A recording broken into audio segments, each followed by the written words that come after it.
Bismillahirrahmanirrahim. Assalamualaikum warahmatullahi wabarakatuh.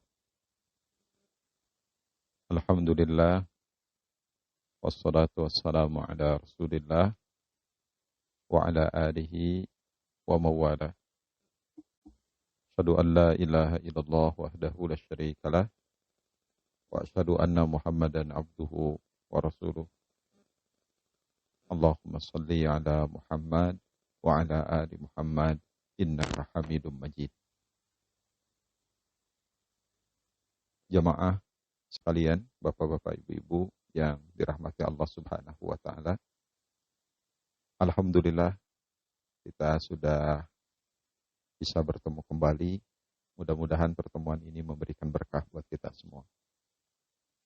Dan mudah-mudahan bulan Ramadan 1442 Hijriah ini memberikan makna buat kita untuk terus mencapai tangga orang-orang yang dicintai Allah Subhanahu wa taala. Karena kita tahu hidup ini yang paling utama kita meraih kedudukan yang terhormat di sisi Allah Subhanahu wa taala.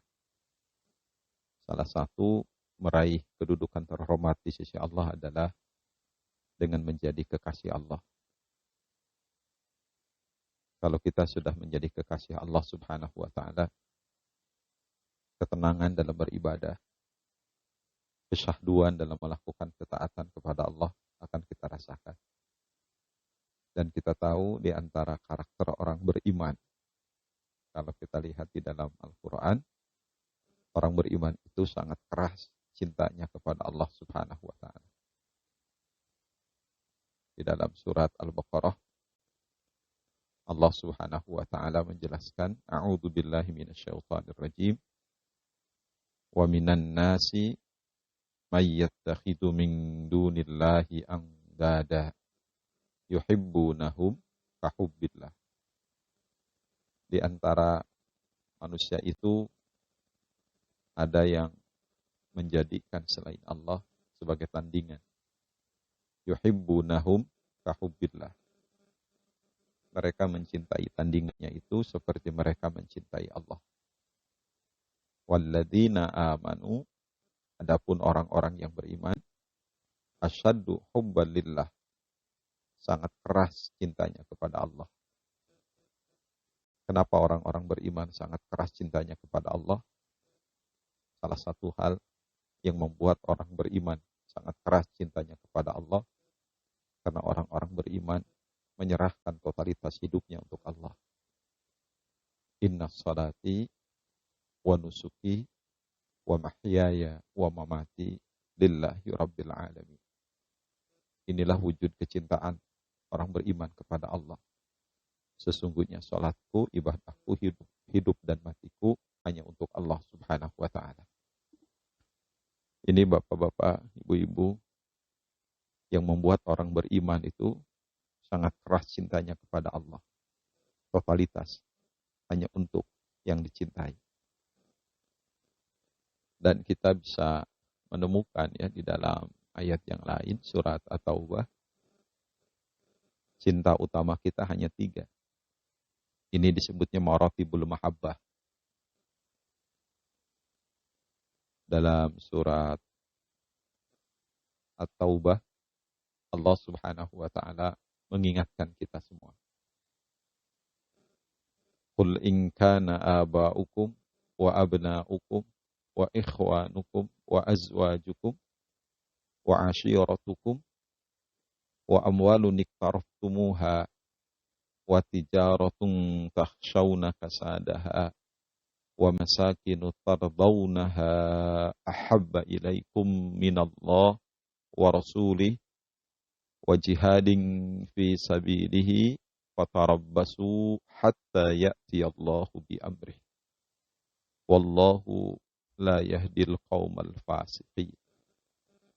Qul in kana aba'ukum, katakan jika bapak-bapakmu, wa abna'ukum, dan anak-anakmu, keturunan kita, wa ikhwanukum, dan saudara-saudaramu, wa azwajukum, dan istri-istrimu, suami-suamimu, pasangan-pasanganmu, wa ashiratukum, dan keluarga besar kamu,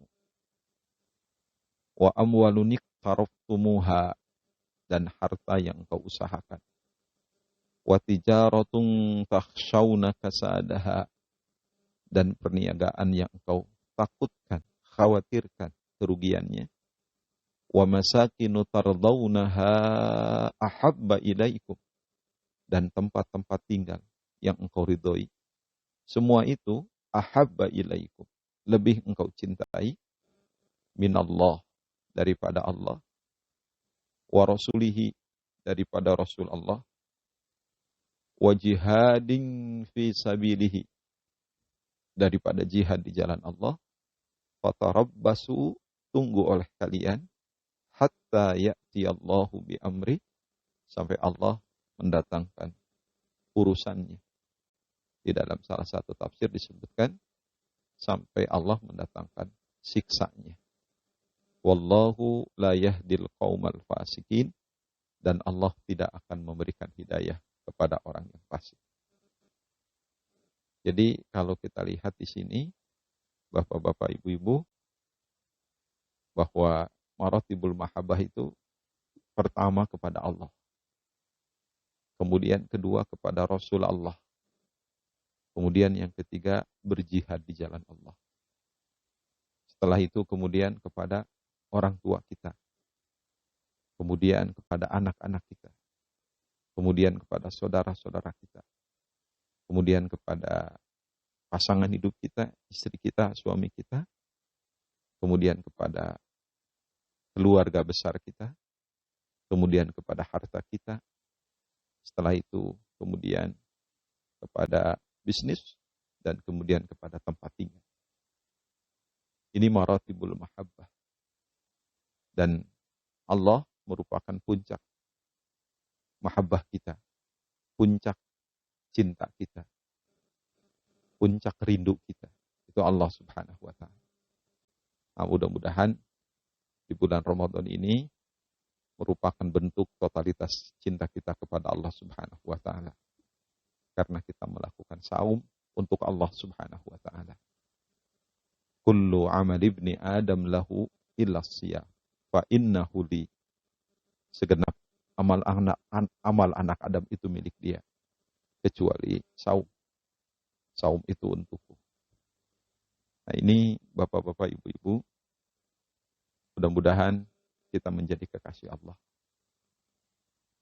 Salah satu ayat yang menjelaskan kekasih Allah itu kita lihat dalam surat An-Nisa, ya. Nabi Ibrahim itu menjadi kekasih Allah.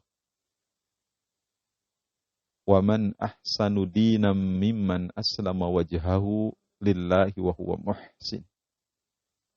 Dan siapa lagi yang lebih baik agamanya dari orang yang menyerahkan dirinya kepada Allah, wa huwa muhsin, dan dia melakukan ihsan. Wattaba'a millata Ibrahim hanifa, dan dia mengikuti agama Ibrahim yang lurus. Wattakhadallahu Ibrahim khalila, dan Allah menjadikan Ibrahim sebagai kekasih. Ada khalil. Jadi Ibrahim itu kan salah satu gelarnya Khalilullah, kekasih Allah. Nah, ini ayat yang memberikan sebuah inspirasi buat kita. Kita tadaburi, kita renungi bahwa Ibrahim menjadi kekasih Allah. Wa man ahsanu dinam mimman aslama wajhahu lillah wa huwa muhsin wattaba'a millata Ibrahim hanifah.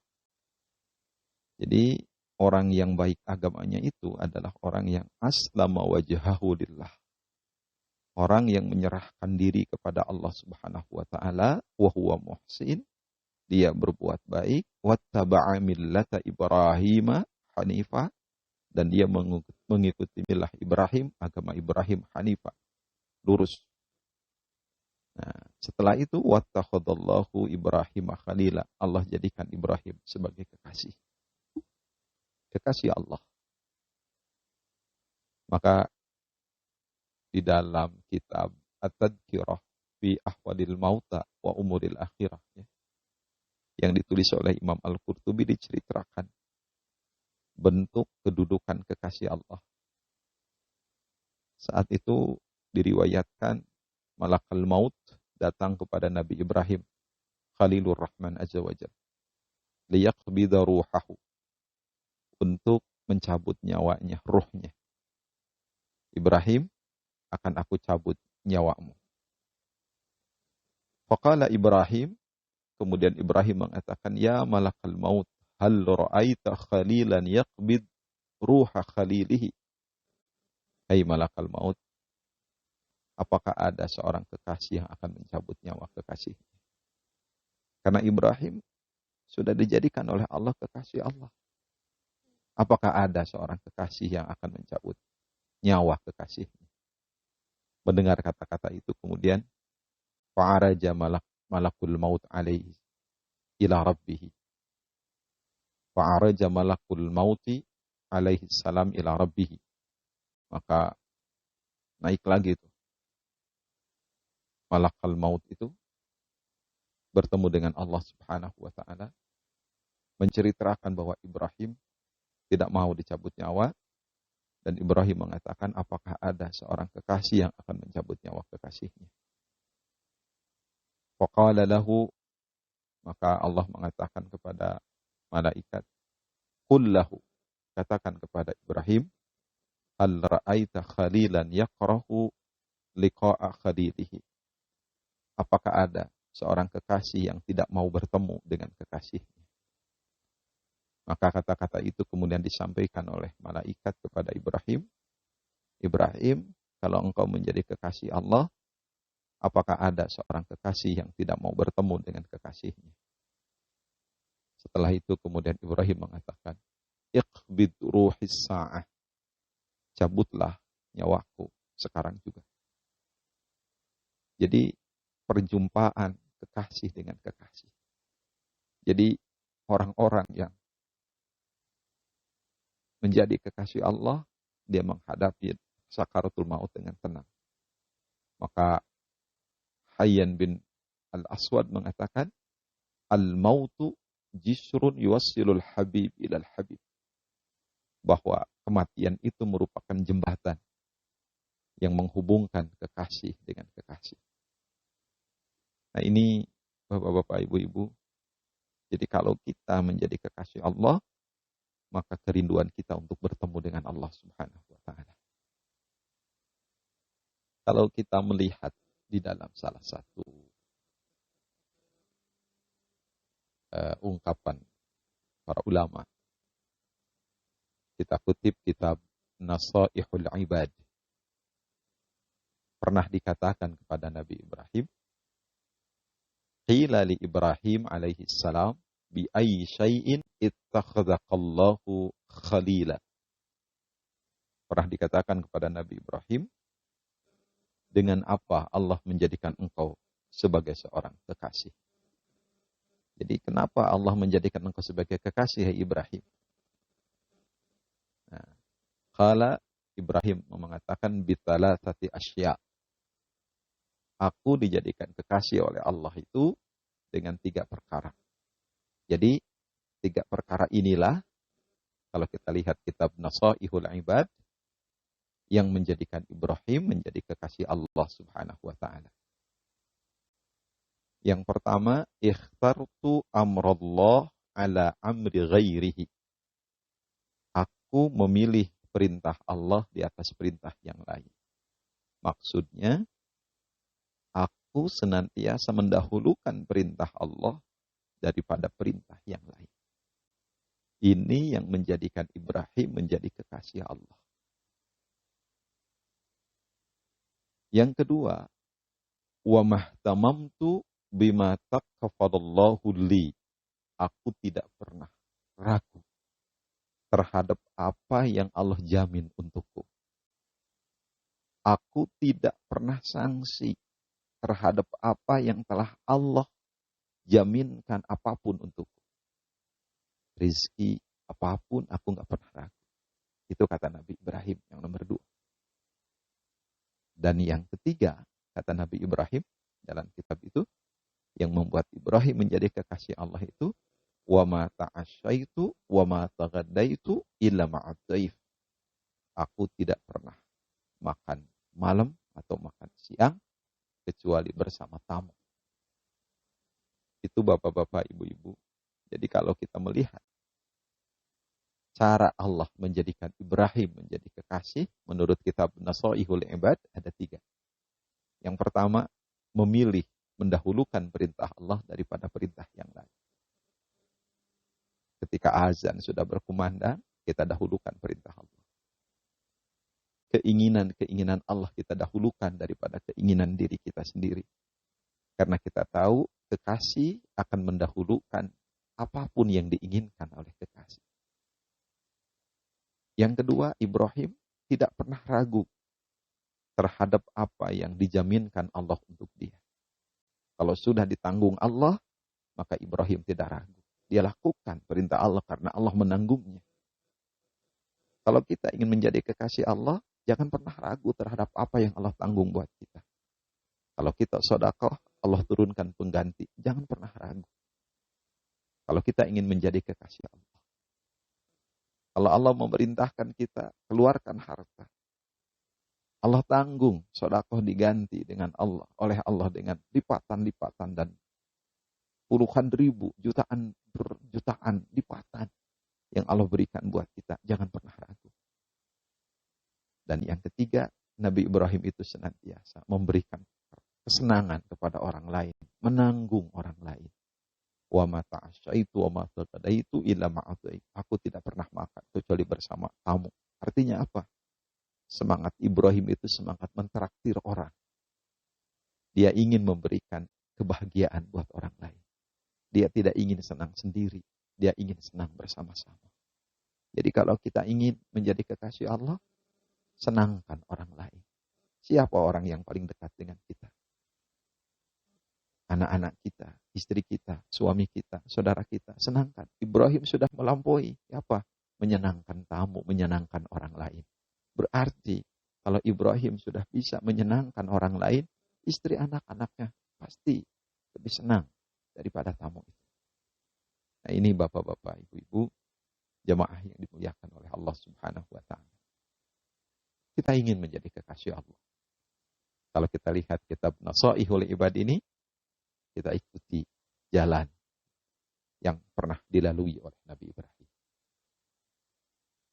Kalau kita lihat di dalam tafsir At-Tabrani, ya, ternyata ada komentar lain.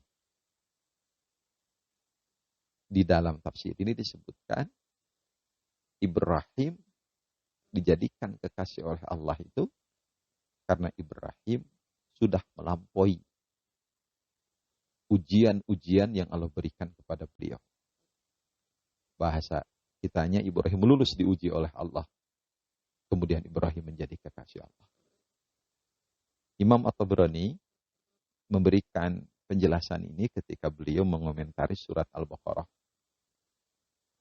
124 kalau tidak salah. Wa idzi batala Ibrahim rabbuhu bikalimat fa'atammahunna. Dan ingatlah ketika Ibrahim diuji oleh Tuhannya. Ibrahim diuji oleh Allah bikalimat. Dengan beberapa kalimat fa'atammahunna. Maka Ibrahim menyempurnakan kalimat-kalimat itu, ujian-ujian itu. Fa'atammahunna. Ini luar biasa. Ibrahim menyempurnakan ujian-ujian itu. Jadi tidak ada ujian yang tidak diselesaikan. Ibrahim mampu menyempurnakan ujian. Melampaui ujian dengan baik. Qala inni ja'iluka linnasi imama. Aku, kata Allah, ingin menjadikan engkau sebagai imam bagi manusia. Dengan ujian-ujian itu, aku ingin menjadikan engkau sebagai pemimpin bagi manusia. Qala Ibrahim menjawab, wa min dzurriyyati, juga keturunanku. Nah, jadi Ibrahim ini mampu menciptakan generasi Yang jadi pemimpin tidak hanya aku, tapi juga keturunanku. Ini konsep yang luar biasa. Qala, Allah menjawab, la yanalu ahdil zalimin. Janjiku tidak mengenai orang-orang yang zalim. Nah, di dalam tafsir itu, bapak-bapak, ibu-ibu, apa yang diujikan Allah? Imam At-Tabrani menulis, ibtalahullahu bi amrin azim. Allah menguji Ibrahim bi amrin azim. Dengan perkara yang besar. Dengan ujian yang dahsyat. Dengan ujian yang sangat berat. Wasabara. Nabi Ibrahim bersabar menghadapi ujian-ujian itu. Dia teguhkan hati, dia bersabar. Dia tidak mengeluh. Wa ahsanal dhanna billah. Dan dia husnuzon kepada Allah subhanahu wa ta'ala. Jadi dalam tafsir At-Tabrani disebutkan dua hal yang dilakukan Ibrahim ketika Allah mengujinya dengan ujian yang sangat berat. Dia sabar menjalani ujian itu dan dia husnuzon kepada Allah.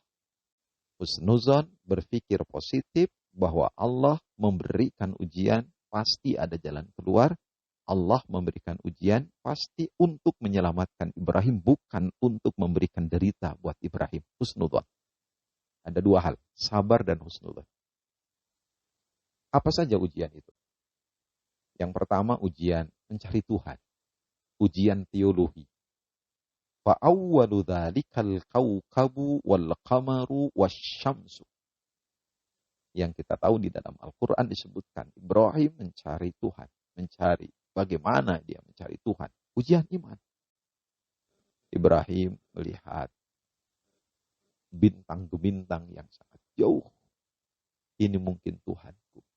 Ketika bintang hilang, muncul bulan. Ini lebih besar nih bulan.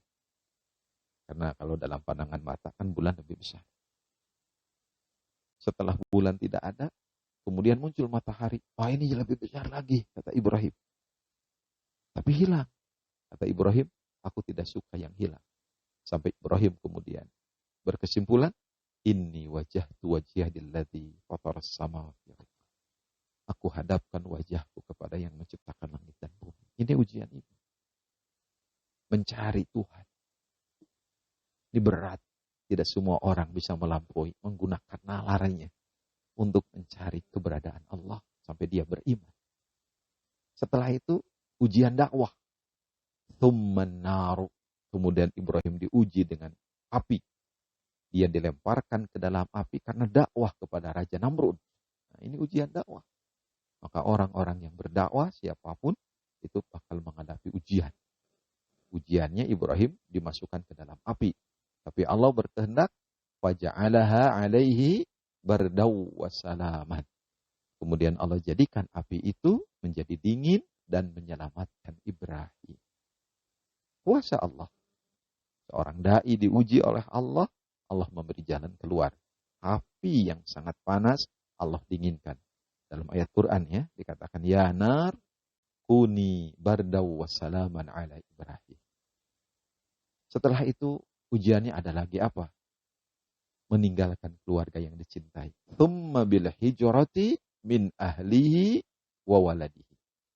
Kemudian Ibrahim diuji oleh Allah untuk meninggalkan istrinya dan anaknya, Hajar. Kita masih ingat.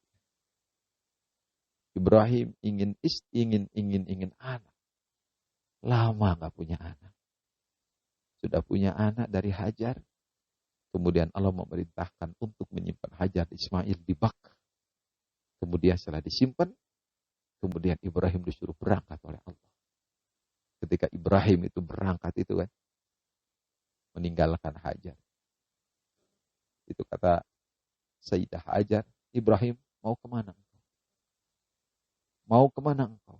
Kau tega tinggalkan aku di tempat yang sangat gersang ini, tidak ada kehidupan. 3 kali Hajar mengatakan itu. Ibrahim kemudian diam saja, tidak ngomong. Kemudian Hajar mengatakan, apa ini perintah Allah? Ibrahim hanya mengatakan, nah, ya, ini perintah Allah. Idzan la yudayyi'una, itu kata Hajar. Kalau begitu Allah tidak menyia-nyiakan kita. Rasa rindu terhadap anak kemudian oleh Allah diuji. Coba Ibrahim, kau tinggalkan anakmu dan istrimu di tempat seperti itu. Itu ujian. Belum tentu kita bisa, bapak-bapak, ibu-ibu. Kalau kita nyimpan anak di pesantren saja, aduh, nangisnya luar biasa itu. Padahal di pesantren ada asatidz, ada dokter, makanan dijamin, tapi nangisnya luar biasa. Ibrahim meninggalkan istri dan anak di satu tempat yang tidak ada kehidupan. Allah menolong. Karena Ibrahim akan yakin pada jaminan Allah tadi. Ya. Setelah itu ujian syariat. Apa? Thumma bil khitani ala ra'si thamanina sanah. Kemudian ujian syariat. Apa? Allah memerintahkan Ibrahim untuk berkhitan pada usia 80 tahun. Bayangkan itu. Dengan diri sendiri Ibrahim dihitan itu. Dalam riwayat lain itu bil hajar, dengan batu. 80 tahun dihitan dengan sendiri. Ujian syariat. Nah, ujian yang paling berat, Bapak Ibu sekalian, thumma bidzabhil walad. Kemudian Ibrahim diuji untuk menyembelih putra yang dicintainya Ismail. Dalam surat Fussilat kita sudah mengetahui itu kan. Allah kemudian mengganti wa fadainahu bidzibhin adzim. Allah kemudian mengganti sembelihannya itu Ismail dengan sembelihan yang sangat agung. Nah, kata Imam Tabrani, setelah melalui ujian-ujian itu, fattakhadahullahu khalilan. Maka Allah menjadikan Ibrahim sebagai kekasih. Di sini. Jadi ternyata tidak hanya kesolehan amal soleh yang mencapai Ibrahim menjadi khalilullah, tapi ujian-ujian hidup dilalui oleh Ibrahim sehingga Ibrahim menjadi kekasih Allah. Di dalam hadis riwayat Ibnu Majah, Rasulullah Shallallahu Alaihi Wasallam bersabda, "Idhamul jazai ma'a idhamil bala." Besarnya pahala beserta besarnya ujian. Wa innallaha idza ahabba qauman ibtalahum. Sesungguhnya Allah apabila mencintai suatu kaum, Allah uji kaum itu. Faman radiya falahur ridho. Barang siapa yang ridho terhadap ujian itu, maka Allah memberi ridho kepada dia. Wa man sakhita, barang siapa yang murka menolak ujian itu, falahus sukhtu, maka Allah pun memberi murka buat dia. Ini bapak-bapak, ibu-ibu, mudah-mudahan kita menjadi kekasih Allah. Jalankan tugas-tugas dengan baik di dunia sebagai perintah Allah, dan jangan pernah mengeluh terhadap ujian apapun yang kita terima dalam kehidupan ini. Karena kita sedang diuji oleh Allah untuk menjadi kekasihnya. Mudah-mudahan pertemuan yang singkat ini memberikan pencerahan buat kita semua. Rabbana atina fid dunya hasanah wa fil akhirati hasanah wa qina adzabannar. Assalamualaikum warahmatullahi wabarakatuh.